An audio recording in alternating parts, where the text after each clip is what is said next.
Knowles is back from Hawaii. He was in Waikiki, celebrating his wedding, and I guess trying to keep it. I guess he was good to be on an island so your wife couldn't escape.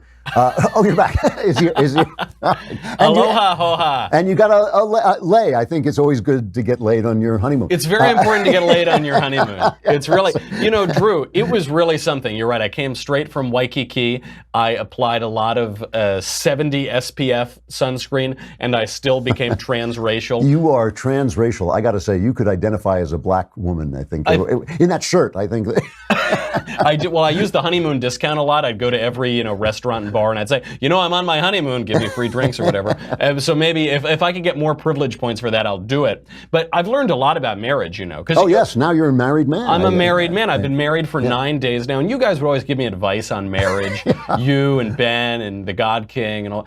But I finally realized something about marriage. I've been married a full 9 days now, and I just didn't realize that what marriage is really about is people giving you a lot of presents and then having dinner in a tuxedo and then floating around on a beach. That is the real meaning of marriage. That's what marriage is. I'm glad you found that. I noticed that all the guys were giving you advice, and they were giving you this very good but very complex and deep advice. Mm-hmm. And my advice was, don't sleep with other women. That was right.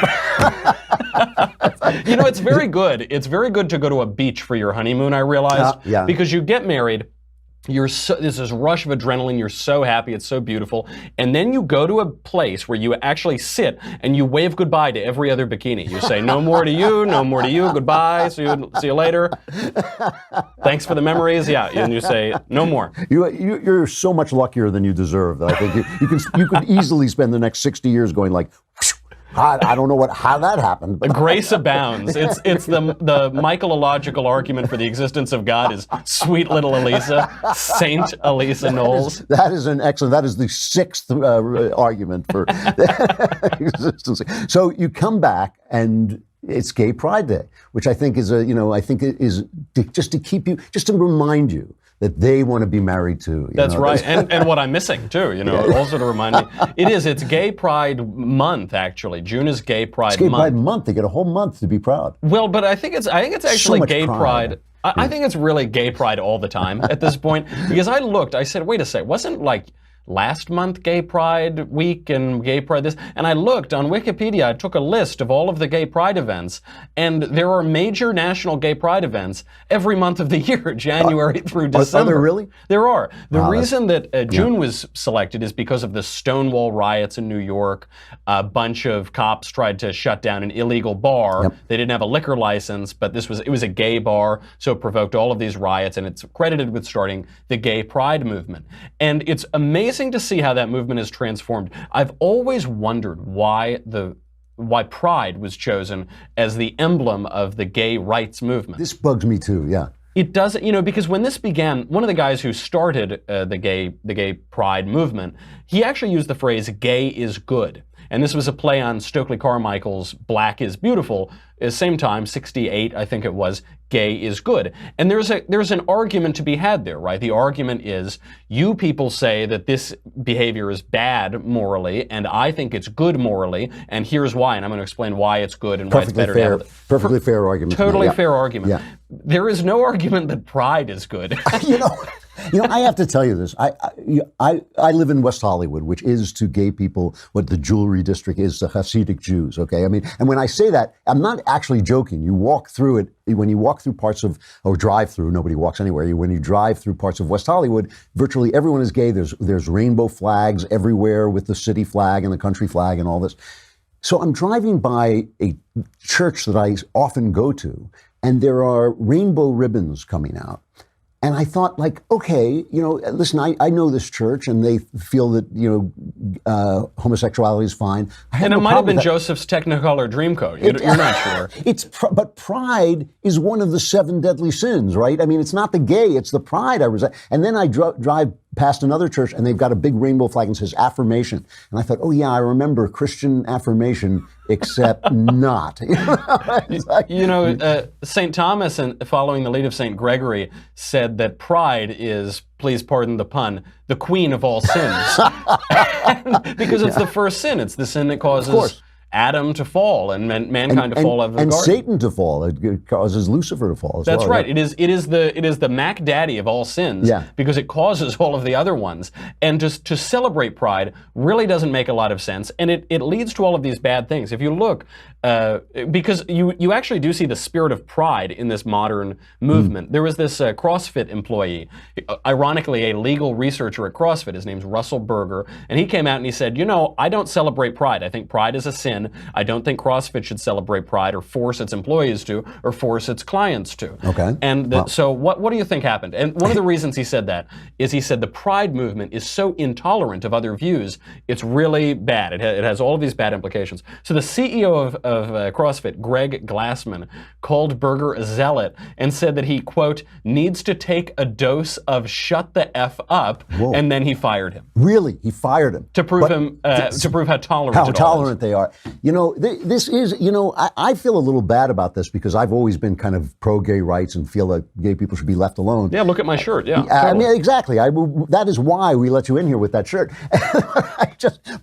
These guys, they give gay people a bad name. I mean, this thing with the cake baker in Colorado, and people saying, "What do you mean he can say that I don't want to make this cake?" It's unbelievable, the oppression and the intolerance, and it's funny. There are two ways to look at this. If gay people have the right to be gay because people have the right to do what they want. They have the right to do what they want. But if they have the right to do what they want, then certainly I have the right to disagree with them or dislike them or not celebrate them. I mean, it's by the logic that gives them their rights, you have the right not to approve them. The same logic. So it's essentially what they were saying, they pretended they were saying that they want to be free, but what they were really saying is, you've had the power, now we want it. That's right. And pride doesn't have a lot of logic. And coming out of coming out of this intersectional conglomeration of left-wing ideas, it really isn't about reason. It's about I'm going to have the power now. I'm going to force you into submission. And there's a real irony here, because you see the baker, you see that florist in Washington, you see this CrossFit employee, you see all of this happening.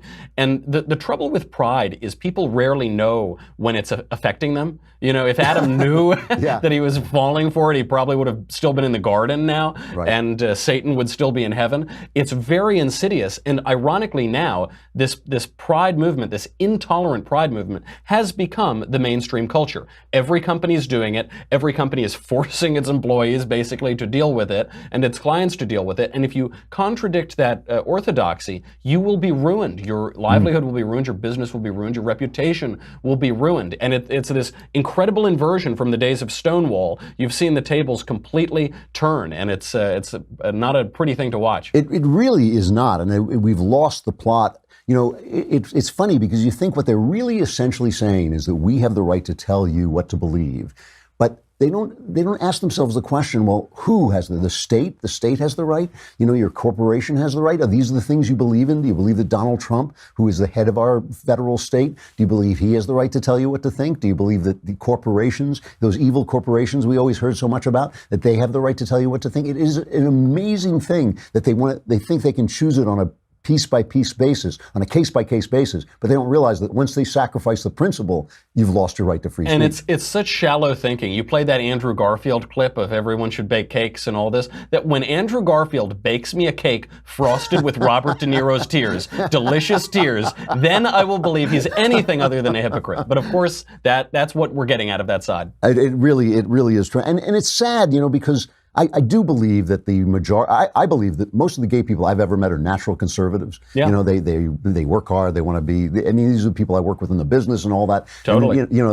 they just want their home life and all this. And I don't want them picked on. I don't want them oppressed. I don't want them insulted or bullied, anything like that. But I do want people to be able to have their religious beliefs. What is so hard about that? And it really does become a case of them against Christianity, because they haven't got the guts to go after Islam, so they're going to go after Christianity, where they basically say, yes, we love you, but you shouldn't be doing this. You don't see a lot of Methodists hurling gay people off of roofs in Ohio. That's not something that really happens. Not the Methodist method, yeah. The Methodist method. Yeah. So it is a really shallow attack. And I totally agree. There is such a natural conservatism to a lot of the gay people that I know.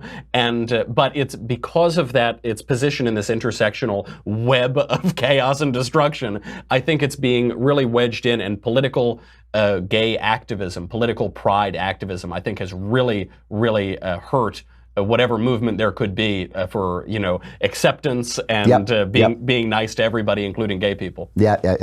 All right, what are you doing in your show today? So today we're talking all about boys to men. I have gone from being a boy. Yes, you have. I'm now a man in some sense. In the land of the blind, the one-eyed man is king, and nobody's getting married, so that qualifies me for something. No, I have to tell you, Knowles, while you were away, I actually remembered that you existed, and was thinking about it. I thought, gosh, I actually respect him for doing this. I may change my entire opinion of him. I know, this is the one thing. So, but it's really, there's a lot of fodder today because you've got everything from boys like Justin Trudeau to men like Donald Trump or Charles Krauthammer, for that matter. So we will cover the gamut of manliness. All right, good enough. In this shirt.